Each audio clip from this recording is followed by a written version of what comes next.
competition is ever changing. And so for that reason, if I was a paying customer or I was a subnet owner and I want to have real revenue, I need to be able to convince users that I'm going to get consistent performance over long time horizons. And that's a challenge when you have no control over which miners are running which models. It's nice because by allowing the miners to just sort of quietly optimize, they can improve and improve and improve. But if a leading miner, for whatever reason, was to leave a subnet, the net productivity and quality of the subnet could change overnight in a way that you don't have any power over. So what we try to do at Macrocosmos is think about how can I make it more visible what models the miners are using while not getting in the way of the innovation process. Welcome back to TAO Talk, the weekly blockmate show recapping all the news in the Bittensor ecosystem. I'm your host, 563, joined always by my co-host, Brody from Onchain Outpost. This week, we're joined by some special guests, the Macrocosmos team. We have Will and Steffen here. How's it going, guys? Hey, guys. Thanks for having us. Hey. Awesome. Yeah, do you guys want to give like a quick overview? I know we'll talk a little bit about your subnets a little later because like half of the news this week is from your team. But yeah, you want to give a quick overview of what Macrocosmos' goal is, where you come from, that sort of thing? You do it this time. Sure. I'm Steffen, crux. So I worked at the foundation before starting Macrocosmos with Will, my co-founder here. I'm the CTO at Macrocosmos. I was sort of a machine learning engineer with the foundation, part of the Subnet 1 initial build, the first of its many life cycles, I would say. And then sort of towards the end of last year, it makes sense for Macrocosmos to be created. I sort of reached out to a longtime friend and compatriot, Will, and really our objective in Bittensor is to do a lot of the deeper AI research, we would say. So we're particularly motivated to demonstrate how open source models can be created in a sort of at scale and also well economically balanced way using decentralized forces such as subnets. So we've been sort of quietly building and assembling what we consider to be the full AI pipeline that we'd like to start getting in motion actually towards the end of this year. We'll be sharing more about that later on this call, I'm sure. Do you want to take next? I suppose there's a couple of things I've been pondering about, like why Macrocosmos might exist. And Steffen sort of covered that one of the things we're passionate about and set out to do and we started to do was work at how we build this sort of whole end-to-end AI piece on Bittensor, from data scraping through to inference and agentic behavior. But I think what we really are finding ourselves as experts at is what I would call game theoretic AI. The reason I term it in that fashion is Bittensor is all about incentive alignment. It's all about creating incentives, and the most popular incentive mechanisms today are the incentives for intelligence and artificial and machine intelligence. And I think that's really when I actually distill what we've been working on for the last 6 months since we launched, what our real focus is all about. It's all about how do you draw together programmers, developers, miners, infrastructure owners, users into this sort of vector-aligned thing to create intelligence. So it's not quite as simple. I often use the strap like we're an AI research lab, but we're kind of like an AI research lab in the middle of a video game. Sometimes is sort of the weird meta around it these days. Yeah, it's like an incentive research lab. That's pretty cool.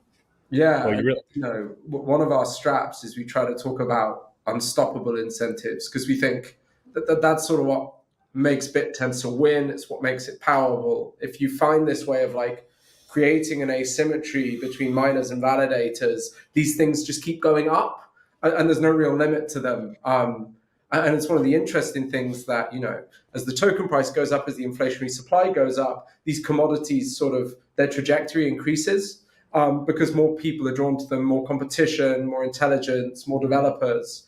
And it's a really interesting thing to observe in action. So yeah, kind of incentive designers is one way of looking at it. Yeah, let's do the updates real quick from the other folks. Wanted to quickly show off some of the other teams that are building and just talk about what's going on this week. So let's quickly go through those.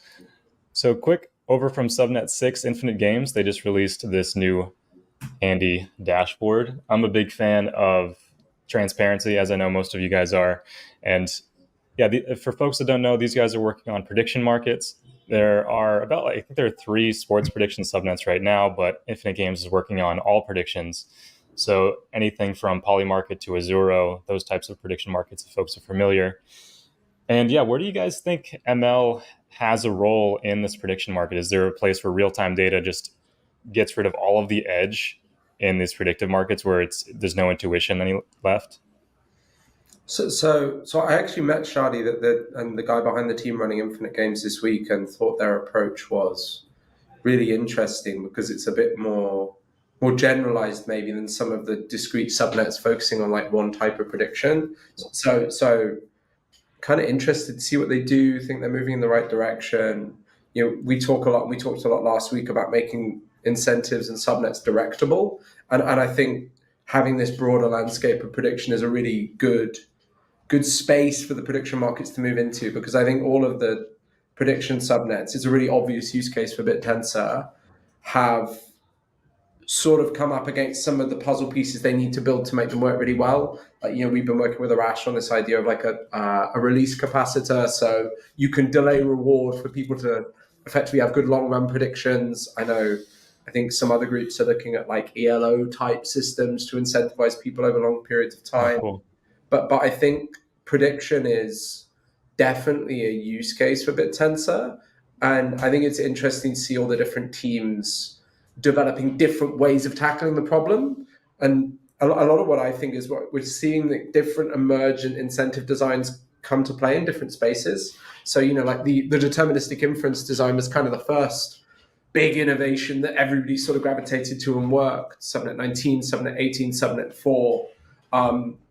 A lot of what we've been doing is trying to create new incentives that we think are coming to fruition now. So we're actually working with quite a few of the prediction subnets with our work on Subnet 13, because Subnet 13 is basically a giant hoover for fresh real-time data.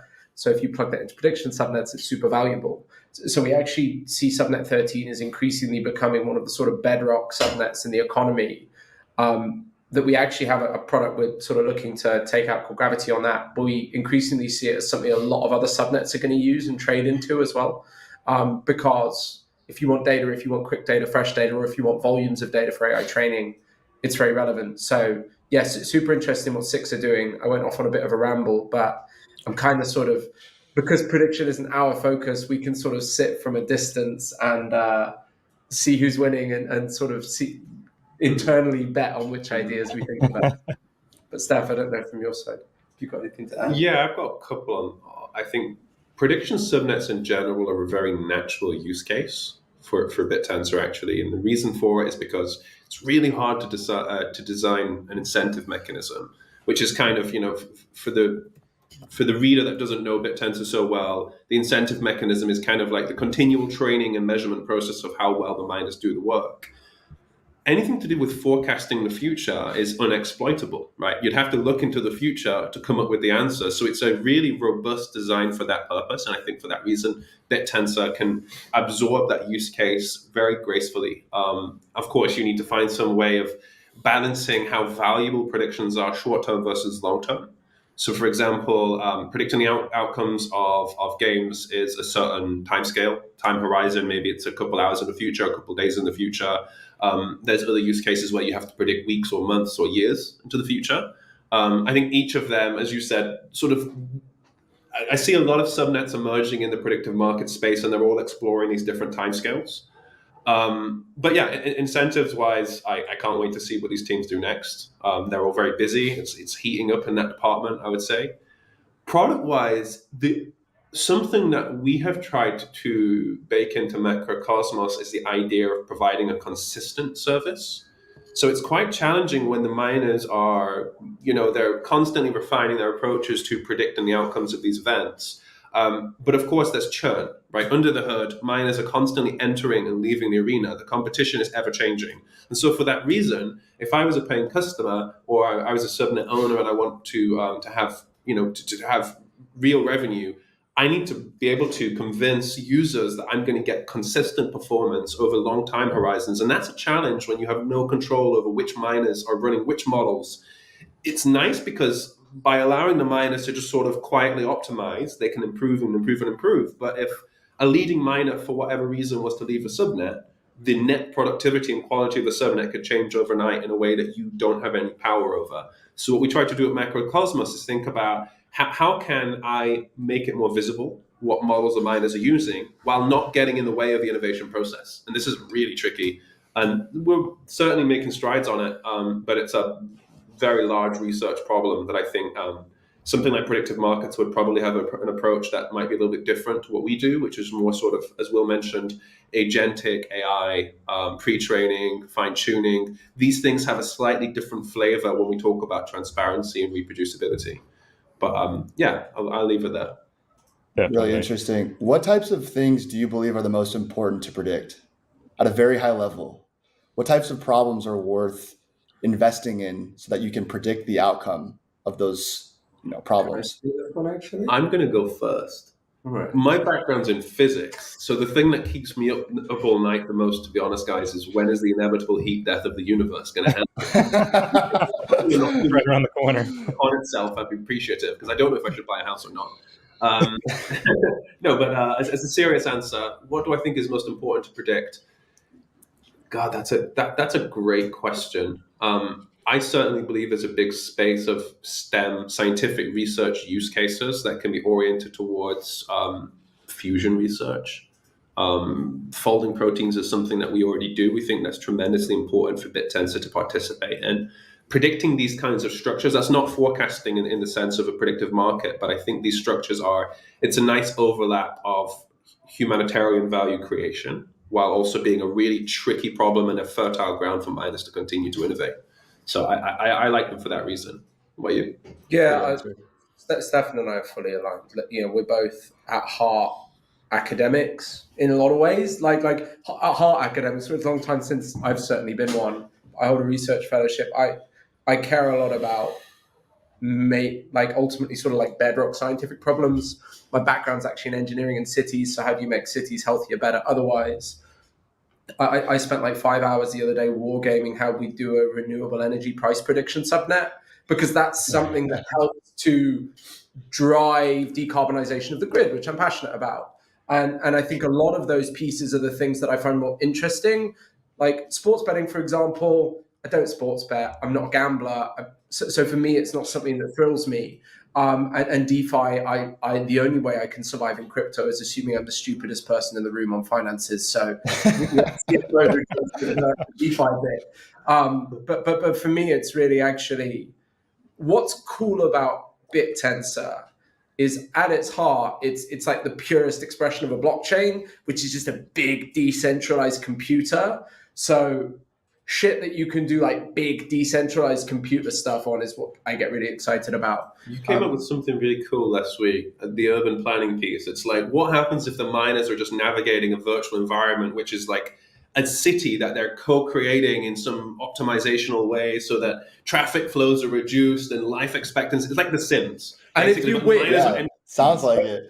Miner becomes mayor. Love that. Yeah, well, I feel like the Yeah, UAE might give you guys a grant to do that. exactly. Look, nice anecdote. I actually still sit on the Sadiq Khan, the mayor of London's infrastructure advisory panel. Really? So I haven't jammed this idea down his throat for a couple of years, but there you go. Yeah. Small world. Need to get you some more political influence in London. That's right. You can live your dream. Do you know what? Actually, we were at the Labour conference over the weekend with like sort of the new government that's taken over the UK, and really interesting to see a lot of their focus on. I guess there's a hesitancy around big tech and a lot of interest in open source AI, decentralized AI. How can these mechanisms help solve really big civic challenges? And in the West, those challenges are things like how do I deal with public services? How do I modernize systems? How do I do all these problems that like kind of what happens when your economy's aging and your infrastructure's aging? And so I think, I've sort of gone off track here, but for me, I'm really interested in how can Bittensor and the work we're doing be actually a genuinely exciting like part of these puzzles. Like I've always gone down, like Uber's a really good example of it, to me, a technology that was right place, right time, but I don't really understand why we still use it, because the app sucks and the technology's simple now. Like doing a GPS routing algorithm with a phone is not complex anymore. So why do I have to be like trying to pick up a pizza on my way home? I just want a fucking taxi. And I look at a lot of these technologies and think blockchain based and open source solutions increasingly are going to be looked at by cities as ways to recapture that money that's bleeding out into the VC market and take it back for civic purposes. So the altruist in me hopes those sorts of things, which I don't know if they're prediction. Well, I believe, Future, I think maybe. it was Chris Dixon that said actually the blockchain is the mechanism that wouldn't.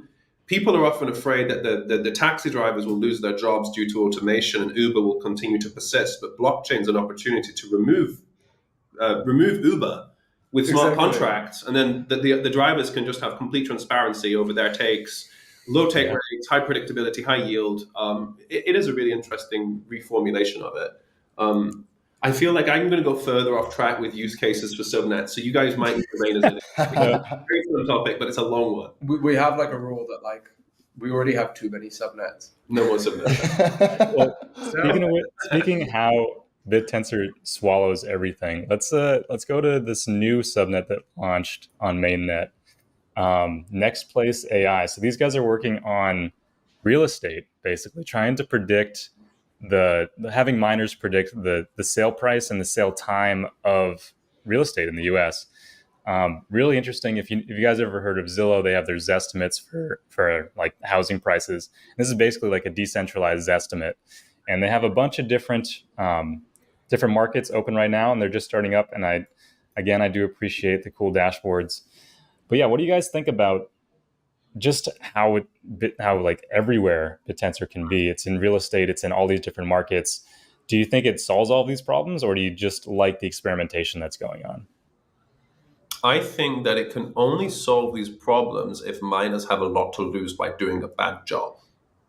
In real life, it's very hard to accumulate credibility and reputation, and it's very easy to lose it, which is kind of the stabilizing glue of society, right? You spend your whole life, whether you're a career man in the same business or whether you take other avenues through life, it takes a long time to accumulate legitimacy, and that is the thing that is at stake when you put your opinion on the line. I think subnets still need to ensure that. I think FileTower was a great example because what you don't want is to lose the photos that you stored in FileTower. Not now, not in 6 months, not in 5 years. How do you ensure that?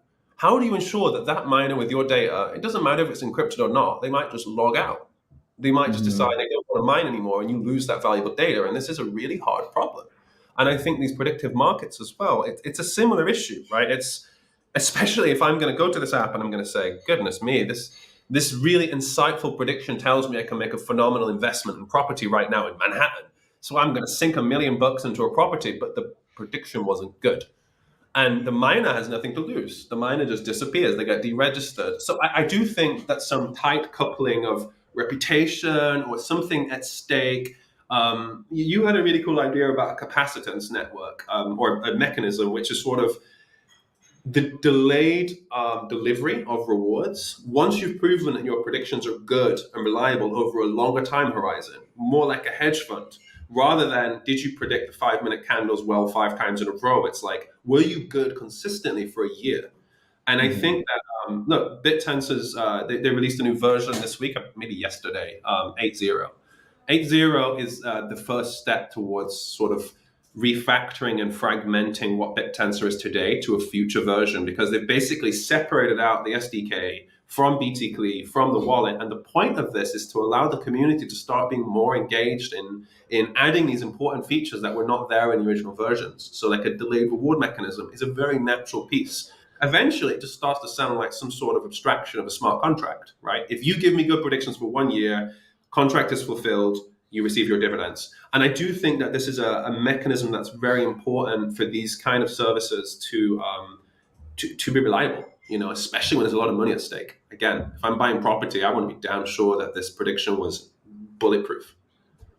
I agree with that. There's a lot of crypto economic incentives that can be improved, and penalizing people and slashing them based off of poor predictions is only going to increase the competition, which is healthy, and all of that, especially when there's things on the line. Like you said, sinking $1 million in a property off of a poor decision is it's no bueno. So Yeah. yeah, 563. Do you have any thoughts on that? Well, There's I'm interested to also- see how. Sorry, go ahead. I was just going to say I was interested to see how it changes once like EVM capabilities pop up too, because you start to get a lot more of like that Turing complete idea where you can have full smart contracts mixed in with the incentive layer too. So I'm interested to see what the builders start building. Totally. Yeah, I think smart contracts are like they unlock a whole other series of bounty-based designs. One of the things I've argued for in detail is if subnet developers are effectively owning their own system, they need to have finer grained control of the token release. And that can be a whole load of things. Some people have said they need to be able to change the split. Some people have been able to say they need to be able to pause registrations. It doesn't really matter what, but like when you're starting to deal with those sorts of problems, you just need more control. I'm interested to see how the EVM and smart contract support is planned to integrate. I think we've looked at a little bit of it, but it's his wheelhouse, not mine. But I think more broadly, there's going to be a lot more building of the fundamental bit tensor layer over the next 6 months. So for example, on a few of our subnets, we're starting to use a lot more common utilities. We call this TAOverse. All of our training subnets, we're actually probably going to implement some of this onto protein folding, or use common tools, common approaches, common ways of interacting between validators and miners, which is all about software composability. This is all open source. We hope people build on top of it. And I'm sure you're going to see more teams building little bits and pieces. The release from Namare and Vision on 19 with the Fiber update has been super cool. And what Subnet 4 and Manifold are doing with Epistula, I think is really cool as well. Like loads and loads of people just starting to build more bits and pieces of stuff you can build with to get around problems they have. And I think that's really, really compelling because it's just going to make the whole community move faster. Like for me on things like real estate, I'm not a real estate expert. I couldn't quite make the dashboard work earlier this morning when I had a look at it, but I love the amount of shit people come up with and try to build on Bittensor. Like it amazes me. I think this is becoming even more prescient now that there's more subnets. Everyone's sort of pushing the boundaries of what Bittensor allows them to do.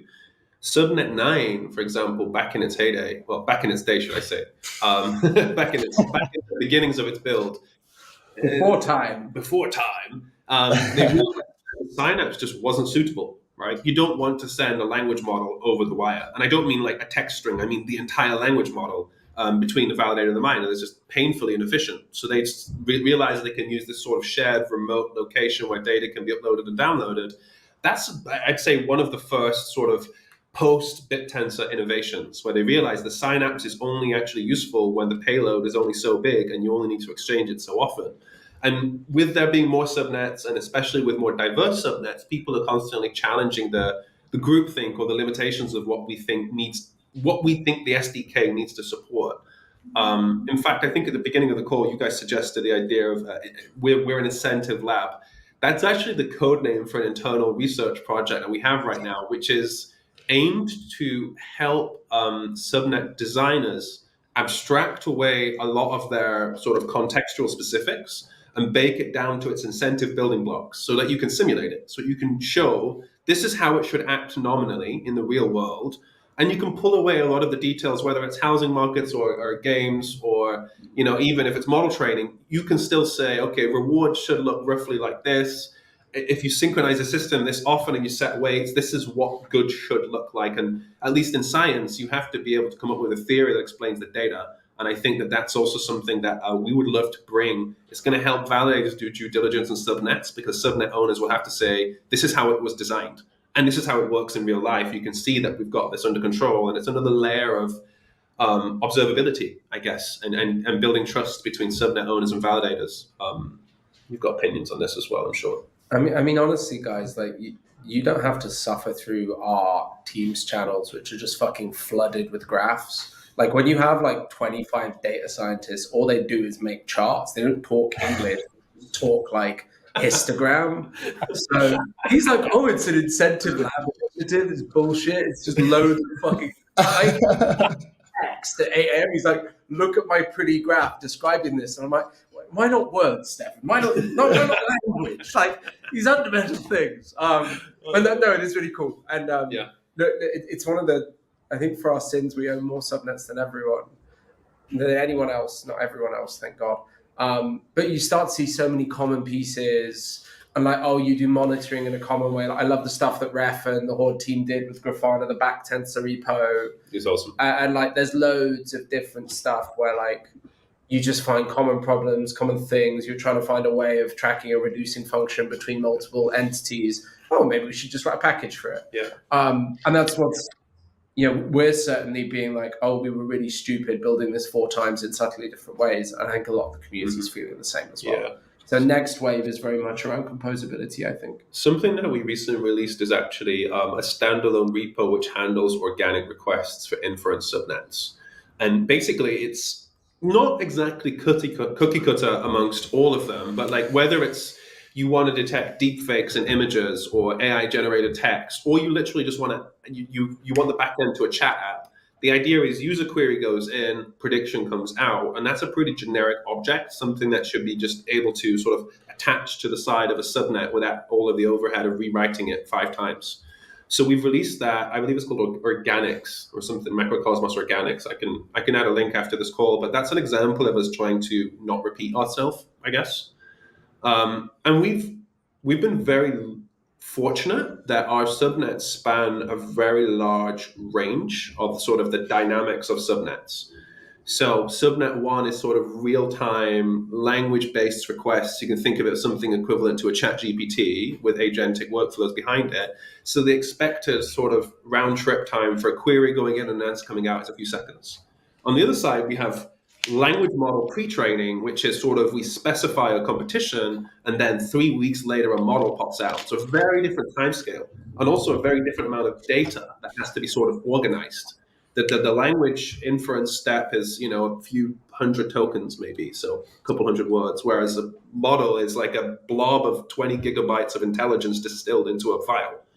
So because we've been challenged to have such a broad range of different subnets under our purview, we have to think about what that full dynamic range of subnet designs is, and it helps us think. We're quite good at sort of identifying the mechanistic primitives that build subnets from, I would say, because we've had to. Yeah, I think that's actually a great segue into start talking about your updates for this week. You guys came on Novelty Search, dropped a lot of bombs. I think the community was very excited about.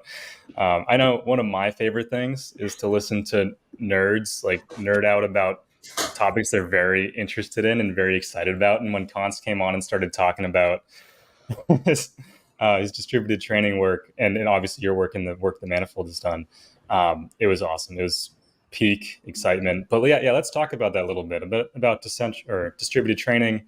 Talk about Aladdin and BISTRO. Why do you think it's important for Bittensor specifically to focus on this topic? And what makes this important? I think I'll do a brief bit on the economics. So I made a post on this. So Sami Kassab, shout out to Sami, who I think is probably the most prescient opinion in crypto and AI. Like a few months ago, took me through a really detailed, to both of us, through a competitor analysis of like what's happening in AI and in crypto AI basically. And the too long didn't read of it was there was a lack of belief that decentralized training was really going to take off. Like fundamental primitive is like, can you train a model in a decentralized way? Really difficult problem. And so we've been working on this a lot, but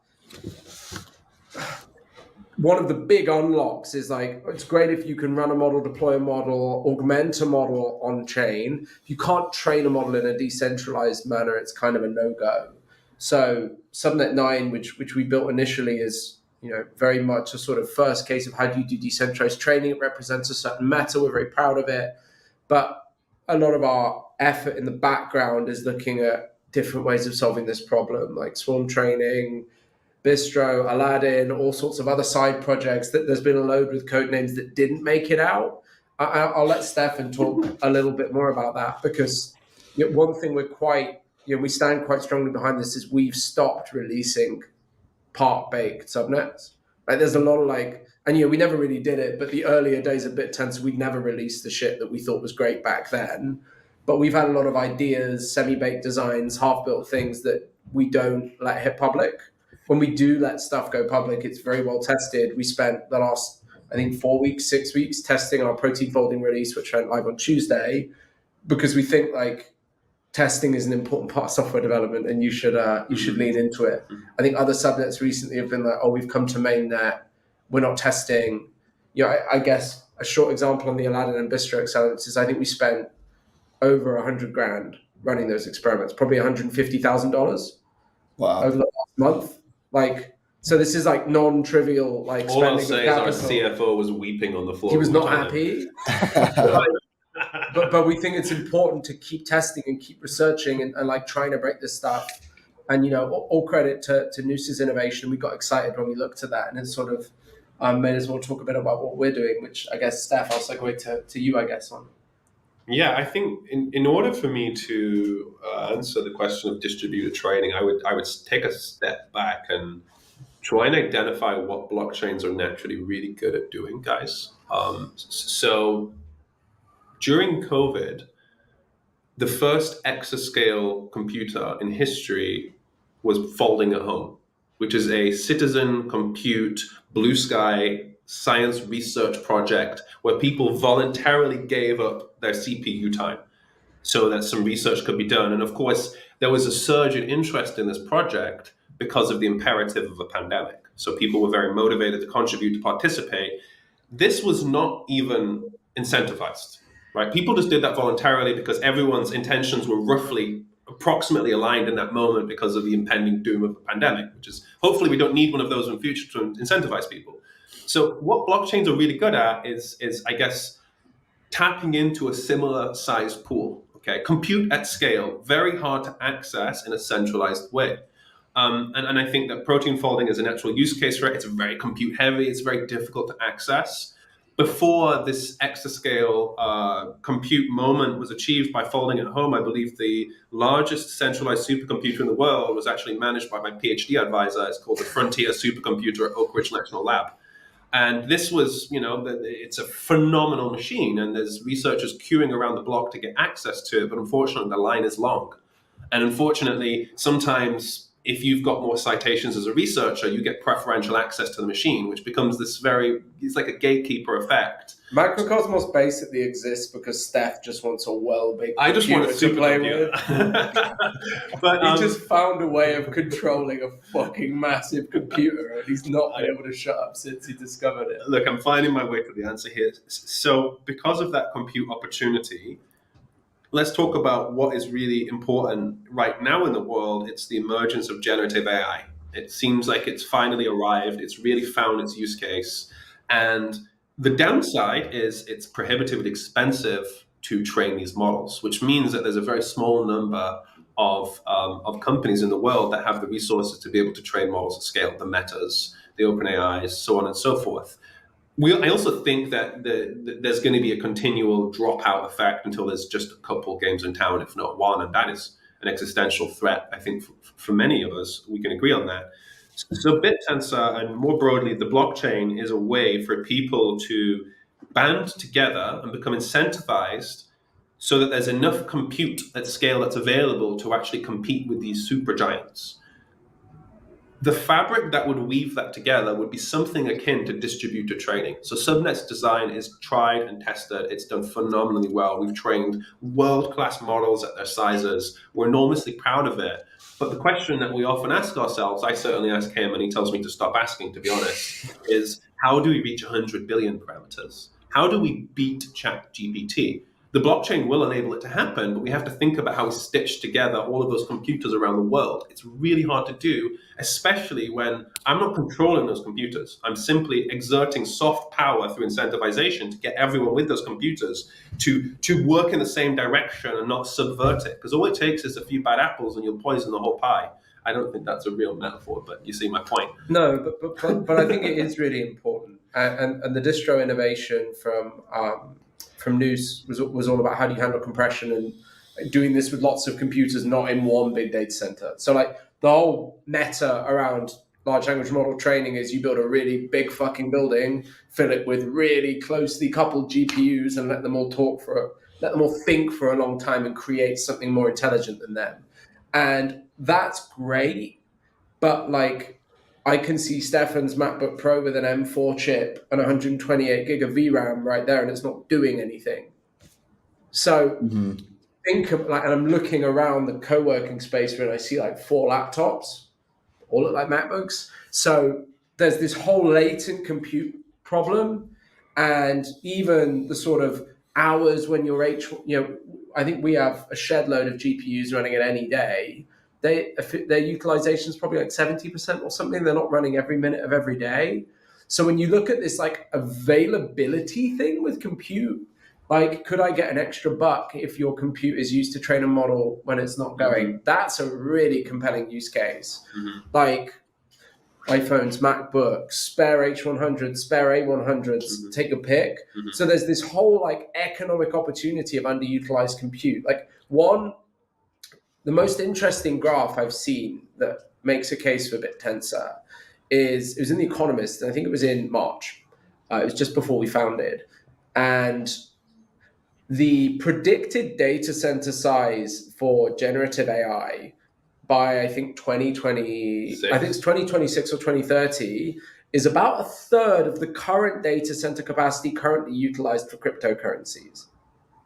Wow. So, like, I'm generally not a crypto person. I'm much more of an AI and a technologist. But if you think all of the compute we need to train a competitor model that's better than GPT is available within the crypto ecosystem. Like, that's a really interesting, like, just thought experiment. But how do you organize it? How do you sift out bad apples to make a good pie? How do you deal with compression? How do you deal with incentivization? How do you deal with convergence and building good models? Like, how do you deal with architect choice? Are all things we're sort of like puzzling around with and working on. Yeah, and to build on that a little bit further, so let's say all of this underutilized compute was procured and roughly aligned. That's the first step, guys. So what Bittensor allows beyond that, because that's still passive, right? That just means I connect my laptop to the network, and it's not doing anything above and beyond. It's just there's no innovation layer, right? That's just raw allocation of compute, which will take you part of the way there. What happens if there's a competition where people are constantly refining the algorithm itself, which is used for training? So that's what Bittensor allows. That's what is being constantly deployed in whether prediction subnets, whether they're subnet 1, subnet 9. The list is endless. The point here is the miners are people. It's not just passive compute. It's people that have agency, insight, expertise, skill, motivation. And if you can align them as well, they will write the algorithm, not just provide the hardware, they will provide the software. And that's where it gets really exciting, because we can make rough ballpark estimates of how much compute is out there in the wild that we might be able to absorb into Bittensor. It's really hard to estimate how much IQ you can accumulate. And if you organize that IQ in a way that is, I'm not sure if it's hierarchical or it's a deathmatch in the arena design, whatever it looks like, it's like the optimal competition, the Thunderdome. But yeah, and I think that's what comes next, because I would say we've mostly exited the first paradigm in Bittensor's life, which was you get the scale, but you pay some overhead, right? It's inefficient. There's a little bit of friction. I've got 100 people in the room and they're all giving me one compute unit, but the net result is I have 70 compute units because 30% was lost due to whatever. I had to do redundancy or I had to do other things. The next chapter is when it goes from 100 compute units goes to 70 to 100 compute units goes to 150. And the reason you get those more compute units is because people are actually outperforming baselines. The overhead has been suppressed and is now overcome by the sort of the innovation layer, as I would call it. So that's my misty-eyed take on what's next and why we need to tackle distributed computing within Bittensor. So what would Bittensor's edge be in that space, right? Because there's already a lot of smart teams working on this, right? You mentioned Noose, there's also Prime Intellect. Why does Bittensor eat all of that when there are already smart teams outside of Bittensor doing this? I mean, I kind of think it kind of happened on the novelty search call. We were talking about a load of research we've been doing the day before Noose had announced Distro. Jake pops onto the call because he hasn't slept, and Distro is now just in Bittensor. And like that's kind of it. Like, I love that Peter Thiel is putting $85 million into Sentient. I can't wait to integrate his money. Like, thank you. OML layer sounds great. I'm sure subnet line will be better when it's in Bittensor. Like, and I think people don't realize this, that like Jake posted it, like good artists borrow, great artists steal. It's the genius of open source. Like, you know, and Bittensor is a fair launched. I would say it's a mission driven project, much more than like VCs bucketing money in to do this. Like, there's a lot of like crazy people who like believe it's going to change the world. Like, and that's very, very hard to stop. Like passion and belief is much more powerful than a financial motivation. Yeah. And I think we just see it every day. Like, I look at, there's loads of other interesting protocols doing cool things and stuff like that. Most of their numbers have been beaten by the Bittensor equivalent. Like I don't know enough about Grass to talk about it, but there was a big post that they had 500,000 data sets a couple of months ago. We have 1.8 billion rows of data. There's one subnet within Bittensor. Like, and again, I'm sure theirs is slightly more accurate or slightly more specific, or you know, has a slight edge within that. But like, so a short side story. When Steffen and I first discovered crypto, we bought a load of Ethereum and we bought a load of something that was called Ant shares, which is now Neo, which is meant to be like the Chinese Ethereum that did one thing better. And we were like, yeah, this one thing is going to be really important. It's going to change. My Ant shares are worth fuck all now. My Ethereum doing one thing better, and it's actually really, this is the thing, doesn't work. Do everything well and people will refine. So that's why I like, oh, cool, Sentient's going to do OML into, cool, great. I look forward to incorporating it. Yeah. And the same with everything else that, you know, somebody's done some browser-based integration of data. Cool, we can do that too. Yeah. Love the idea, guys. Really appreciate it. At like, some point, things just sound like a subnet. Yeah, everything just sounds like a subnet. Yeah. I look forward to seeing the real estate price prediction coin, but Subnet 48's done it. So, like, cool, guys. You know, there was an A16Z launch. What was that one that you were just looking at before this? It was something like, it's like biobank prediction. Cool, like EVM palette. We can just do that with protein folding. Thanks, guys. Yeah. Like, I love that you've poured 14 million of your money into this. Yes. I can't wait to steal it. There's the generality. There's sort of like the reason why Ethereum wins is because it's Turing complete in comparison to very restricted protocols. The reason why Bittensor wins is it's Turing complete and fuzzy logic. It doesn't even require you to need the exact objective function. You can just sort of point in the direction of it and the swarm of miners will optimize within it. It's sort of the topological equivalent of some hyperdimensional version of Ethereum. So when I think about the sort of the other decentralized AI projects, there's no shortage of great white papers. There is a severe shortage of great hardened builders. Even if the founding teams have credentials around the block, that's great, but you need hundreds of people that know how to speak that language fluently. You need the SDK that is fully battle tested. It's kind of like Bittensor is, the community is not as large as people would think. The last time I checked the Discord, there were like, this was like 6 months ago, but there were like 5,000 active members. It's tiny, guys. It's a drop compared to the number of people that are involved in Ethereum or Bitcoin. It's orders of magnitude difference, and it's having an outsized impact already. And just those 500 people are like Spartan warriors. There's probably 50 people that mine in Bittensor that are, I don't know who they are in real life because they will never tell you, but they must be like, you know, serious world-class caliber researchers, software engineers, just hackers across the board. And the most important part is they speak Bittensor impeccably. They are so good at Bittensor, their effectiveness is 100x. And we're just constantly, it's like a boot camp, a barracks, where people come in and they come out sharper and faster at Bittensor. And a lot of these other decentralized AI projects just, they don't have the community building yet. So that's why we're ahead, and that's why we'll continue to accelerate, to be honest.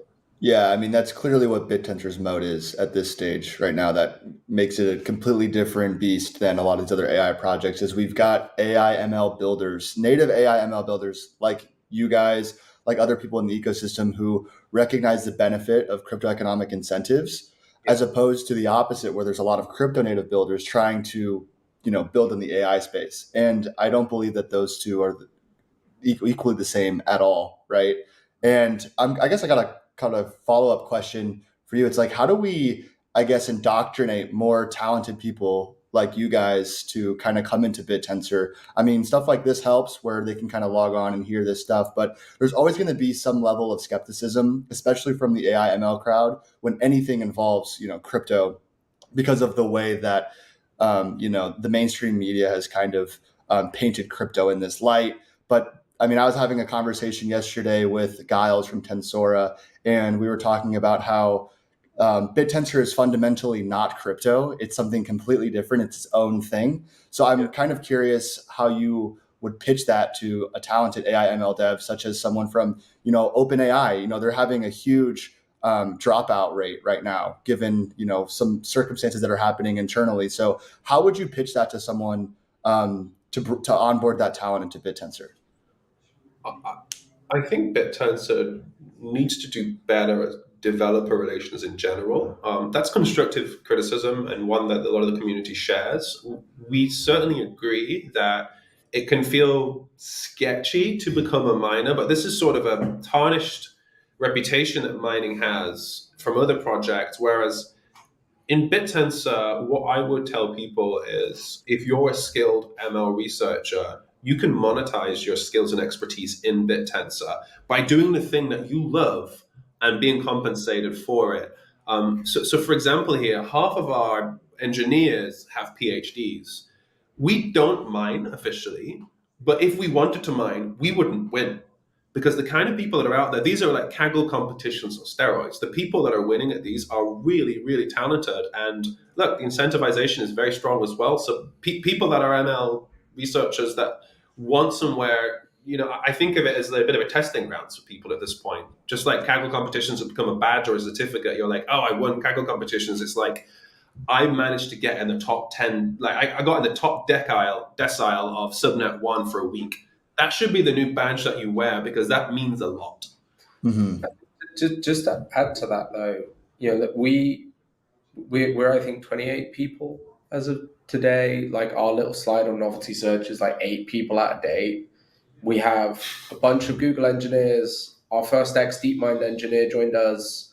Like we've had people turn down Fang to join Macrocosmos because it's exciting. And for some people, they're like, I want to work for a company on a technical problem, so we can provide that abstraction layer if you're like, I don't want to become a miner. But like, if anyone's fed up with OpenAI and its race, just drop me a DM. Like, but I think a lot of it is about a lot of our mission is to try to make a point that, I very rarely say we're crypto. I never say we're a crypto business. We launch properly researched white papers. We don't ship code until it's done. We try not to shill. We're quite measured, and we think that is important for the protocol. I think there's other things around Bittensor, like some of the meme coiny things I'm less interested in. Like for me, that's like a distraction personally. Like if that's what helps draw attention to the project and people like it, cool, you can go do that. But I'm not personally excited about that. But I think being measured, being thoughtful, providing a space for these things to work. Like a lot of ML researchers want to like ship up and do great work, and crypto feels volatile and scary and otherwise, which is one of the purpose Macrocosmos exists, to be honest, to provide like a little beacon of AI stability in the storm of Bittensor. But look, I think track rate means a lot. Like if this thing's still here in another 3 months, 6 months, 9 months, it's going to gain more and more attention. Like there was a load of critique in, I think, March when the token price went up. And now the token price is coming up and the critique's a bit different because all of those critiques, funnily enough, got developed out. And I think the final thing I'd talk to is there was a big post a couple of days ago about the FUD about, so much money is being spent on subnet owners and developers and miners and stakers. And I'm like, isn't that fucking great? You're incentivizing people to build on your protocol. And the analogy I have to this is when you're a venture capital investor and then you invest in a high risk investment, which anything tokenized is, you hope that startup spends your money really, really bloody well, like really well. And you hope the VC or the partner who directs your capital is really thoughtful. Bittensor already has a mechanism to do that. It's not perfect. And detail will be hopefully an improvement on that. But the idea that all of that money is being spent on building good stuff is brilliant. And subnet quality is an order of magnitude higher than it was in April. You know, like we feel the competition every day. Like we don't really sleep. You have to run fast people just to stand still in this game. It's crazy. It's absolutely crazy. And actually, to bring this back to why people would come to Bittensor, there's the mining side of it. There's also the subnet building side of it.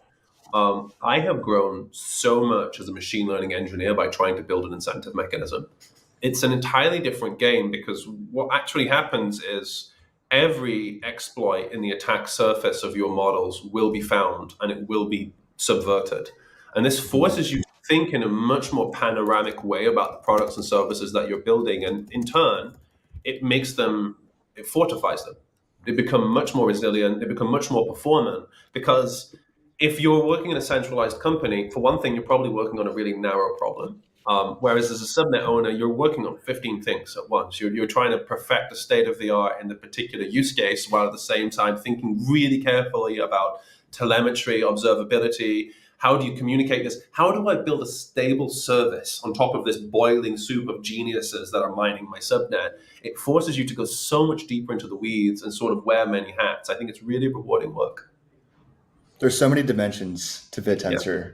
Very rich. And we've just scraped the surface in this conversation too, which is incredible. The fact that we could probably have this conversation for 4 or 5 more hours is just amazing. And we will, Brody. That's right. Yeah, really appreciate you guys coming on. I know you're very busy, so I appreciate your time. Where do you want folks to go if they want to learn more about your team, what you're working on, that sort of thing? So our website's macrocosmos.ai.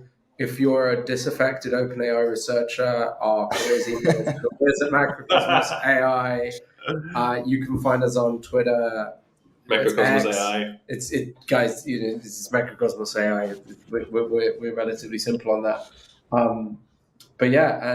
One thing our rather long company name has in its favor is if you just type it into Google, there's nothing else that exists that says Macrocosmos.